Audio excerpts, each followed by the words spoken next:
overheat, baby. Oh, can't do it quick because we're going into game. My bad. I forgot to warn you. Here we go. No, I'll do it right now. The ban phase is going through. Exclamation point Pandacorn in our chat. Get some information, okay? Talk to Crunch just a little bit. Trying to gas this thing up. Up-and-coming esports and content creation organization responsible for Unite Femme Fatales as well as Team MUFA. Of course, they're trying to create a safe gaming space within the Pokemon Unite community and extend the reaches past that, of course. So blow up that exclamation point. Check out their link tree. They're doing good stuff, and I think it's a worthy endeavor of supporting. Okay, we're in the draft. Who we got? Here we go. All right, first game number 1 of Unite Monks Mayhem Season 4. I'm excited. It is going to be Goat versus Dark Aura. We got a Slowbro ban. We got a Lapras ban, and don't worry, the thing is back on the screen. We are back, baby. Hey, taking a look, Inteleon, no slouch out here, eh? Liquidation looking pretty good. I've seen a couple people going with Snipe Shot, too. I think it's kind of trolled, but we're going to see where the rest of the squad ends up. I'm curious to see if anybody, who picks up the cursed items, look like the Inteleon with their huge ability to just put that, like, kind of, like, healing debuff on at rapid speed. Not a bad look, especially with Liquidation. Yeah, Liquidation, but you gotta remember too, any Pokemon that uses auto attacks gets even more value from that incense or that Curse Bangle. That effect lasts a little bit longer than just using your actual moves. So, of course, you're trying to get in your best position for those auto crits. It's going to be a really high value item. Usually you want 1, maybe 2 players on your team to be running these anti-heal items, and well, when you're going into a Blissey, that's a really good matchup. Well, it looks like 1 might be Snipe Shot because that is a up-in-your-face other 4 characters that they just locked in. Zoinks. We're seeing Zarina, the queen herself, is looking to stomp some mud holes in Dark Aura, walk them dry a little bit. I'm sure chat will eventually explain to me who 1 and Easter are. I have my suspicions, but I'm sure eventually we will get those names dictated to us. But I am really excited for that burst damage. For the Snipe Shot, I have to assume is going to be there. As on this Umbreon is something that I think is going to be pivotal to this team's success. Of course, Overlord, Urshifu, you've seen it, you love it. They're running Weakness Policy Muscle Band though, which I have to imagine means we're going to be seeing that single strike Dark Bear style play. You're only going to be absorbing all that damage if you're slowly charging up and getting in the enemy's face. And hey, that Wicked Blow damage reduction could be pretty nice if you're constantly getting caught out by a Zacian area of effect damage. Yeah, I'm seeing CSE locking in the little gentleman, though. The Goblin going to be running amok in the Thea Sky Ruins. So really, that's going to be a kind of a litmus test stressor for Goat. How good is their communication? Because that is something that Sableye can throw a wrench into any good plan. If the team isn't coordinated to deal with it, it can kind of just accidentally run away with the game just by the nature of how it plays. So this is a great test for Goat just to see how they can communicate on the rip, on the fly here. Dark Aura, we know they've been playing a lot together. This is a great opportunity for them to eye down players like Overlord, Aznable, and of course Reckzz, and see where they measure up. And I'm pretty sure Yeatfan, I have to imagine, I think it's 1 is Yeatfan, by the way. I don't think it's Yeaster. I think it is 1. But anyway, we'll get into that in a little bit. Serena? 1 is Yeatfan and Yeaster is Trainer. Get out of here. Okay, I knew it. Wait, Trainer Zarina though? In top path? I'm here for this character arc. I'm pretty excited. They are going up 1-on-1 against BeatsByByren Zacian though, and a focus band is the only price they're gonna have to pay so far. Yeah, so far, but they are bullying in a bad way. Now, Yeaster already has 13 AOS energy, not bad. Going to be able to grab a berry. However, the Zacian getting out-secured here. CSE running amok in the bottom path, going to put tons of pressure on this Kubfu. Reckzz has forced to pull up and try and support. Hop a Ride is here, but CSE is still a half HP, buying just enough time for the Leafeon to come through. They're going to try and secure this Acelgor from themselves, Zoinks, and I think they're pretty successful, eh? Now we're going to bully the other team. Yeah, great success. They are going to go down, which gives Overlord the evolution, and all of a sudden things will look a lot more tough for Kirzi. Trainer also going down on that top path. Byron finally able to find a 1v1 against a Radish, so glad they were able to discover that one. So pretty solid start for Goat here, pushing off the early advances from the side of Dark Aura, and, well, Yeatfan already finding that Drizzile evolution. Yeah, I mean, best impression of Chopped in the top path is Zacian swinging that sword around on top of the Radish, of course. But the push is lasting down here. I mean, Overlord with this comfy Wicked Blow is been able to do tons of work. Already got 2 KOs, gets a third one there off the back, and the support of the Umbreon. Of course, Aznable bullying very well, about to take over to level 5 themselves. And now Overlord says, oh, you have a side of the map? Let me go take your stuff. Yeah. Also, not Wicked Blow. It is Rapid Strike. So they're running the weakness policy still, but even on the blue Shifu. So I'm pretty shocked by that, but whenever the build seems to be doing pretty well for them so far. Big full heal to get them out of multiple stuns there. And Overlord turns a 2v3 into a 2v2 rather quickly. It's about to be a 2v1 right now, and just CSE, they're caught in the crossfires. Now they little slow smoke comes out. They're going to try to cut off from the berry, give one to Overlord as they score 12 points on top of it all. Oh, wow, I'm glad Reckzz has read the playbook of anybody who's ever played with Overlord before and understands the config collar stays on the blue Shifu. Good little play read so far as they now have a lead of 104-0. That is a lead indeed, and it just shows the strength of Overlord as a single individual player with a decent support character in their pocket. Now that's Trainer getting a KO, picking up the comfy as they're letting Overlord fight by themselves, but are they really? CSE pulls up for the smoke, they get KO'd. Normally you see Sableye get KO'd a whole bunch, Zoinks, but it's because they're doing all the work across the map on the side of the opposing team. Getting buckled in their own goal zone is not on the menu. Triple Axel, I believe, drop kick is the build so far for Trainer. This arena, it feels like decades, Stoopsnack, since I've seen his Pokemon, and already got a lot of success. They are caught out, though, and that's too much burst damage for them to recompense. Reckzz goes down as well, and Dark Aura with a 4-player crash in the top path. They're going to give up that bottom Reggie, but at least they found a way to KO that Zarina. Yeah, at least, air quotes. That is not the great consolation prize that they're hoping for it to be. Regieleki is flooding towards the GOAT goal zone here, but it's Overlord there for the support. Here comes Comfy's Arena in as well. Glaceon Unite comes out. Overlord's using their Unite back the other way, and they're getting the KOs. There's a level up there. The Regieleki hits. They close out a goal zone. The lead has shrunk, but at what cost? Well, a lot of KOs. Zarina uses their Unite move. They're getting a KO on Leafeon back the other way. I didn't even know a Radish could smother a Leaf, but we're seeing it one kick at a time as the Goblin gets their chest kicked in back in the days Lord of the Rings style, and now all of a sudden Goat's looking strong despite having a goal zone gone. Yeah, that one breaks, but however, they were able to get a decent amount of points in that early game. They haven't gotten many since that initial push, and, well, Dark Aura is back on the map, but the experience is not even close to in their favor. 3 players on double digits on the side of Goat, only 2 on that spot as Dark Aura, and when you're getting outscaled by Pokemon like this is a really big concern. Absolutely. This Zacian needs to find its way to make a difference. They jump in off the back of an Egg Bomb. That's a good way to get spacing, but Aznable is just frontlining very well. The fact that the comfy Reckzz feels comfortable before to hop on. Of course, Overlord goes in. Bliss Assist is right on top of the Zacian, but they're actually forced to peel back, Zoinks. They can't even leverage that huge Blissey Unite move. And as we know, that thing is high-quality product, and they can't even leverage it. Leafeon Solar Blade comes out, but they are still sitting on their goal zone. They're trapped in the mean look. They're trying to pivot, but it's Overlord coming in, grabbing a berry, using their Unite move. On the backside, BeatsByByren is getting the Woodhammer laid in by them. And not Woodhammer by Trevin, of course, but Zarina doing a great impression, drop kicking through, bringing the trees, the tree trunk legs that they got, putting in the work. Dark Aura is close on the scoreboard-ish, but it kind of looks like they're getting beat at every angle. Yeah, the team fights from GOAT have been exemplary, only extending as far as they need to and peeling back as soon as they have expended resources out of Dark Aura's pockets. That Blissey Unite move is the perfect description of what we just saw, but even KOing the Zacian when they needed to, when it was in the backline, taking those important 1v2s or 2v1s and really playing it off well. Aznable trying to gain some space, Mean looks Galladite, and Trainer's there for the backup. CSE is spotted as well by Aznable, and that is going to be all the real estate they need to knock out the Regice. Well, I'll tell you what, if they're going to slow down this team, they better start by Nancy Kerriganing that triple Axel's Arena, because that thing is scissor kicking through the entire squad. Now the Unite move comes out on the button. Blissey catches the receipt for that, going back to their home, and that's the Pokemon Center. That's normally where they do the work. Grass Knock doesn't hit anybody, but holy smokes, 1 KO for each of those triple Axel kicks. Nice. Grass Knot catches one, and they're still going, Zoinks. They're pushing. Now Overlord's here. They're looking for a fight. They're getting a little low. Comfy hops on Overlord, and Zarina's looking to reset. They get caught out, and they have to fight. Solar Blade goes wide. The Unite move comes back out of the Glaceon, and the pressure continues. But the Leafeon's the one that goes down. All of a sudden, the Comfy Collar, another Unite move out of Overlord, and they're still squatting on this goal zone. Can they get out? That's the question. 16, 17 hits, and another player down. What is happening out here, dude? Can they get out is the correct question, but never the one that Overlord has asked. Not even once.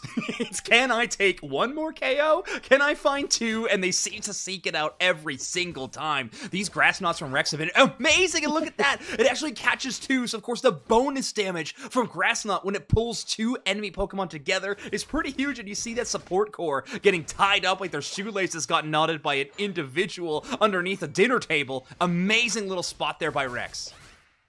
Yeah, well, spotted by Reckzz, well sussed out, and I've really liked the prevalence of the Grass Knot. It does give the opportunity for these Comfy players to have a little bit more skill expression, right? Because those are lined up shots, those are tough shots to line up and really get the value of hitting two players at once. So credit to them for making that magic happen. BeatsByByren is unleashing those blades, cutting through. Aznable puts them in the mean look, and they're getting just chipped on. Galladite hanging back, keeping BeatsByByren topped off, and that's at least a good start. You don't want to give up a level 13 KO Zacian right now. Well, I was just going to say, despite everything, Byron's almost level 14 still. You know, the top path has definitely been going better in the mid game and later on. However, they're getting in a tough spot here. Aznable has so much damage reduction thanks to that wish, and they're able to ignore the Zacian and all the damage they deal out. And of course, Trainer is there to follow up on the return KO. All of a sudden, a basement Reggie goes over to them. A Zacian is knocked out, and Overlord is at 14. This is seriously a script out of my worst nightmares. I'm a little confused at the priority that Dork Aura put there. I don't even think BeatsByByren should have been in the galaxy of that. If you're going to make a play to a Reggie, I would have done it in the top path and really just try and like let that float. But here we go. We got a Rayquaza, my friend. Yeah, and good little spacing by Goat. That interior corridor cut off by Overlord. Of course, the melee damage they could do, but well spotted out by Galladite. We have Kirzi on the Leafeon hanging out around that top path. They're looking for an execute. Inteleon and Zarina, probably their two best options, but that Solar Blade can hit multiple targets at once. A Zacian plus a Solar Blade, plus maybe some pot shots from GetYoshi. They are trying to find an individual KO, and why not take it towards the boss Pokemon of Ray?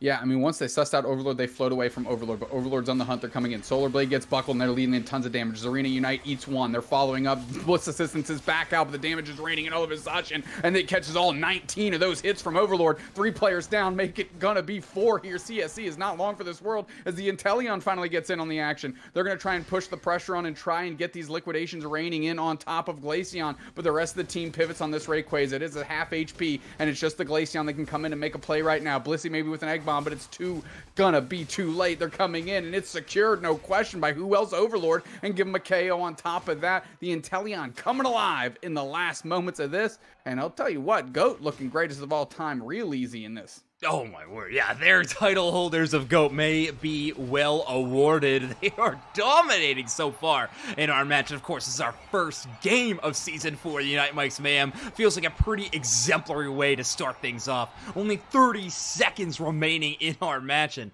well, seemingly GOAT took it all the way to the bank. 781 is their current scoreline, and I'm sure it's only going to get higher. Yeah, as they are literally sitting in the face of Dark Aura's base, trying to just rain in more damage if they get the opportunity. Overlord is certainly doing that. As we are in garbage time, we're just trying to gas up those numbers right now, just in time for another Unite move by Overlord. And who else but more KOs for the Inteleon? What are we doing out here? I mean, pretty amazing draft by GOAT, obviously. The Zarina, definitely the wild card, but I think it paid off pretty well. I mean, they were able to take some early farm away from the Zacian. Things got a little scary when Byron started getting their feet under them, but I think that's really what it's going to take. Dark Aura needs to wake up in this matchup. 5 KOs from the Zacian, but outside of that, only 2 for the Evolutions. Tough spot for them, but 13 knockouts from a Zarina? Trainer, where have you been hiding this dark tech? More importantly, where is your actual gamer tag? So we don't have to, I don't have to fight through Yeaster and remember like off what that means. Anyways, looking at this lineup here, of course, it's great to see Zarina back. And with the triple axle drop kick doing out damaging Overlord is an impressive feat nonetheless, without a doubt. Absolutely. Also, chat, someone screenshot this and posted on Twitter. Zarina is back. Make sure to tag Alex on it on Twitter that, yes, in-game, Trainer got over 100k and actually beat Overlord in damage, which also no easy feat, I will say. So impressive start out the gate from GOAT. Obviously, this is a best of 3, so Dark Aura has a chance to come back and has the option for second or first pick. So I got to make sure I let the teams know that immediately. Yeah, that is important for our game too. Now, real quick, if we have a moment, let's talk about Dark Aura. Sableye didn't look great. They had no real way to leverage Leafeon, it felt like. Blissey trying to play pseudo off-tank up front didn't really pan out. BeatsByByren was a highlight, obviously, being able to try and get to level 14. But even then, I mean, they got eviscerated when they got caught out. It seemed like the team was kind of disjointed a little bit, which... you know, maybe Dark Horse finding their footing. Maybe they were trying something completely new, and it was they're kind of out, you know, out in the ocean themselves, right? Yeah. But man, not having a true defender in this meta is tough, especially in front of a team with Overlord willing to get in your face in game. You know, even a Trevenant there, just a Horn Leech and get some spacing would have been awesome. Yeah. But such is not the case. Yeah, unfortunately. Yeah, it's a doubles defender bans definitely make things a little tricky. You're kind of diving a little too deep into the well, some teams fear, when you're going a Pokemon where, yes, the class makes sense on your roster, but are you really getting the value out of it? Remember, Blissey was an extremely high prio pick for Dark Aura. They really wanted that Pokemon on the roster, and it actually gave Aznable the chance to counter grab the Umbreon, I believe, because they first picked Intel, and then they got Umbreon on the return. So I think the biggest surprise out of Dark Aura's draft is that Umbreon didn't exist on their team. I think that is something that we need to look at when we go back to the drawing board, if we're going to shake that one up at all. Obviously, Umbreon's such an amazing counter to that Blissey in the endgame. You saw it picture perfect, Aznable just holding on to the Umbreon Unite until they saw that Bliss Assistance come out, steal so many shields. Yes, those attack buffs still made it to the enemy Pokemon, but more importantly, they received none of that defensive shielding. So pretty impressive play that time around.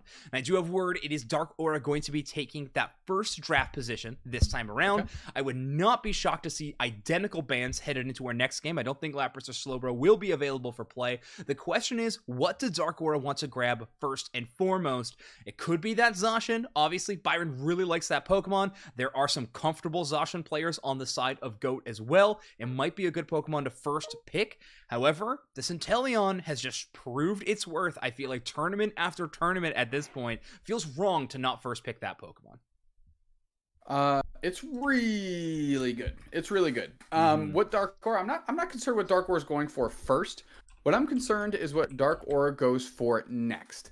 And I think not having a Hoopa on this map is kind of criminal behavior at this point, especially when you have those cursed items, which I know it does impact the healing that you get from base, but at least when you're getting the healing from base, you're in base, right? Sure. And you can go back early, you can get like a chunk, you know, maybe 2/3 of your HP back and then jump back in. Also, just specifically for Dark Aura, I mean, Phantom Force itself is a great pop and disengage tool, but also a great, you know, like prevent retreat tool, right? To keep Overlord back, you know, if you pop up and hit him back towards your team. I mean, it has a lot of good utility there. It just seems insanely strong. But look at this, GOAT snatching the Blissey, understanding it's a big prior pick, but getting the Umbreon 2 Zoinks. And you mentioned that is kind of oil and water when they're against each other, right? But work pretty well together in tandem. Yeah, really impressive play, and they kind of keep their carry pick behind a screen, right? So this pick from Dark Aura grabs a very top-tier defender in Slowbro, but of course it is sort of a, it doesn't narrow their playstyle, but of course I think we all consider Slowbro to be one of the best counter-pick Pokemon in the entire game. You grab the Slowbro, but you don't really know what you're going to have to focus on the side of GOAT quite yet, and who knows what they're going to bring out. Points to this Zarina in the last game. Here we go. Dodrio Greedent is now in our game. Listen, if you're worried about what's going to shock you, giving 2 sources of static out of Goat is pretty darn good. And you know, this Slowbro is going to have a mess to deal with because both Dodrio and Greedent operate differently in terms of the damage they deal, but how they interact within the map and the game and their escape tools and things like that are fairly similar. So having to try and lock 1 or 2 of those down is going to be tough. And really, if you look at this lineup here, it's pretty much all on Slowbro to get that done. Wow. No. Are we having a trainer Greninja game, bro? I think it might be Yeatfan who plays it, which actually begs the question, do we see kind of traditional assassin Greninja? Are they playing double tank, double speedster? Or are we going to see Mage Greninja? Now, the only reason I think we would ever maybe see Mage Greninja, and seeing the item build, I don't think we will, but the only potential is Dark Aura's playing a no healer composition. They are playing and they don't really have to. There's 0 front to back damage on the side of Goat. I mean, if you can't outlast the first use of their moves, you're not surviving. It's not even worth investing in the heals, right? But if they are playing Mage Greninja, maybe that could be a source of poke damage for Overlord and Trainer to try to follow up on in their, well, wacky and wild guys is how I'll call them. Yeah, I don't see Trainer playing a chill Greedent. So I think it's going to be a lot of Overlord, a lot of Trainer in the face, you know, kind of doing drive-bys, right? Just laying in some damage and getting out of dodge. And then, you know, in that case, let Greninja clean up. Why not? Yeah, it'll be fun. Now, one thing that is going to be very difficult here is GetYoshi's Venusaur early, of course. It's the best example we have of scaling Pokemon in the entire game. They're going to send Bulbasaur immediately into the central area, and they're actually going to have Kirzi's Leafeon go to bottom path initially to try to outcontest Yeatfan's Greninja. So that's going to be a tough spot to be. And look, they're actually already covering over the invade. A lot of Pokemon on the side of Goat can be an invade source, but Soken can't stop him as CSE takes away the red buff to start this match. Yeah, that's a shining light. They're actually seeing what they've got, and they're going to go right to path, right? Or at least reset their static, making Goat think that they might be gone. Actually, they loop right back. They take the long way around, and they're back in the action here. So, I mean, already Dark Aura seeing dividends with the Sableye more so than they saw in Game 1. I've said it so many times, and I'm so frustrated with myself that I haven't made it, but we need to have the Benny Hill theme song while Sableye does invades. That is an auditory thing that I need to see happen. CSE dodges over a wall to focus band, keeping them up for a little bit longer, but I think Overlord's duo is going to find the KO, which I believe is a KO opener. Obviously, that player, no stranger to that sensation, but it feels like a pretty late one even for Overlord. Yeah, and the fact that that KO didn't tick Overlord over to 5 is a big difference already from Game 1 to Game 2. Now, we do have a Greedent, though, that's willing to do work, and they are spinning around in circles. It's actually a chance he gets the credit for the KO, but a lot of the work was done by Trainer on the Greedent, of course. Oh, yeah. I mean, so much disruption. That evolution in the middle of that team fight as well, giving him a little bit of invulnerability. And, well, now Reckzz has sort of found this chase down. I'm not too sure what the information gathering process was here for, but either way, they found themselves up the creek without a paddle. But Kirzi at level 6 and some change, having a pretty good early game, but they have not found a way into a big knockout yet. Aznable takes the brunt of a Solar Blade, but obviously it's the Greninja that's the main target, as Kirzi pulls off the speedster roll. Yeah, I know Kirzi gets credit for that, but that was really Galladite's KO, right? A great surf back for locking down the Frogadier and allowing Kirzi to actually just take that with an auto attack because that Solar Blade did not hit.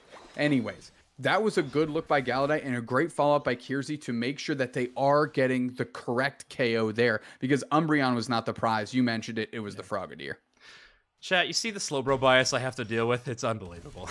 Overlord shutting down CSE yet again in that central area, and the Razor Leaf just a little bit short of following up. However, look at this in the top path. Dodrio is down in the central, but 2 members are scoring on the enemy goal zone. There's going to be some pretty big buckets that rain in for Dark Aura, but the micro scores for Goat are keeping up the pace in the bottom path.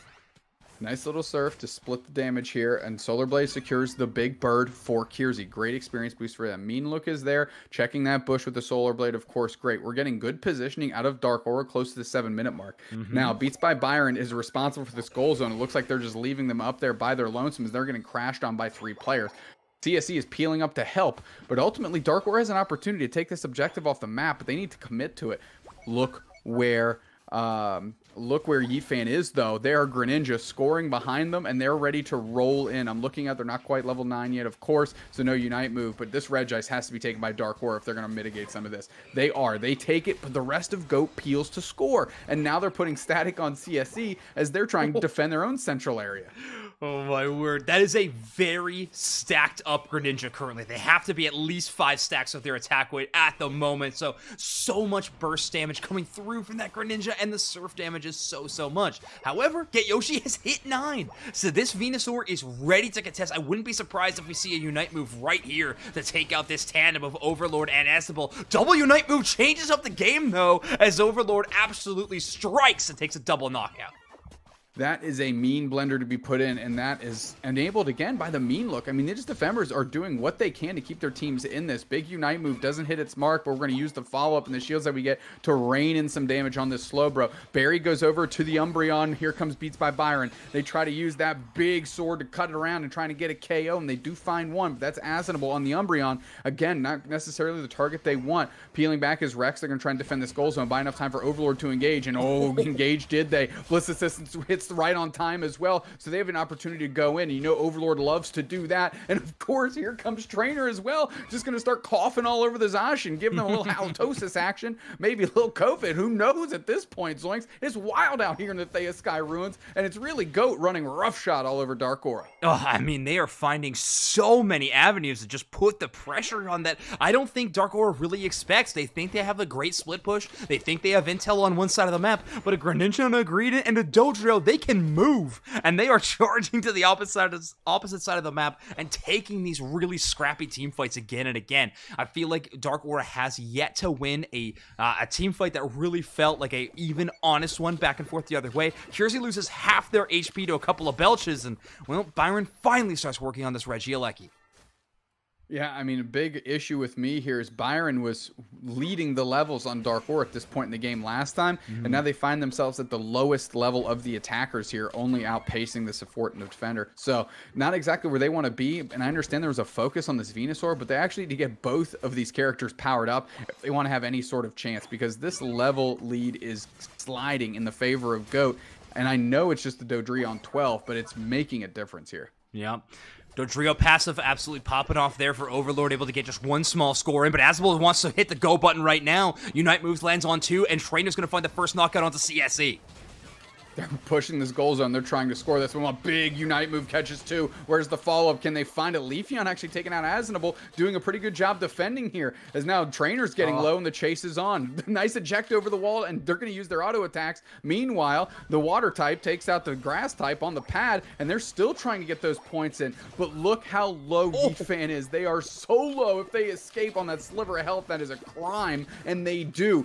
Look at the pressure that's being built by Trainer up front. I mean, GOAT is just playing well. They're running cover without actually having, like, dedicated healers in the mix while stressing other places on the map. They look good. That was a god-tier smokescreen. I mean, CSE lost all vision of where Greninja was and understood if I chase this knockout down, I may not find it, and then I'm absolutely no use to my team as GOAT keeps up this offense on this first-tier goal zone, and they're going to eliminate 4 members of Dark Aura. Zacian did get that basement Reggie as they soloed it in the bottom path, but they gave up so much real estate in the top path as these team fights are all sliding into the direction of GOAT. Meanwhile, and the rest of the team scramble away after getting some points, and that lead is 295 to 105. Zoinks. GOAT just harassing the Dark Aura squad and splitting them on different axes here, and now you have a Greninja that's looking to scrap with the Leafeon early. I swear, if that Surf knocked out the Altaria, I think Yeatfan goes for the KO onto the Leafeon there. If they get the Surf reset, I have to imagine they turn and try to bird. But the Regieleki is going to go over towards GOAT, headed towards Tier 2 in these final moments. I don't think Dark Aura is going to be able to expend the resources to defend it whatsoever. I have to imagine it's going to be free scores for Overlord's Dodrio, or maybe even Yeatfan's Greninja. Regieleki about to be doomed, but look at where Dark Aura is positioning. They understand their win cons are shrinking as the clock ticks down, and slowly Rayquaza is becoming their only chance of coming back.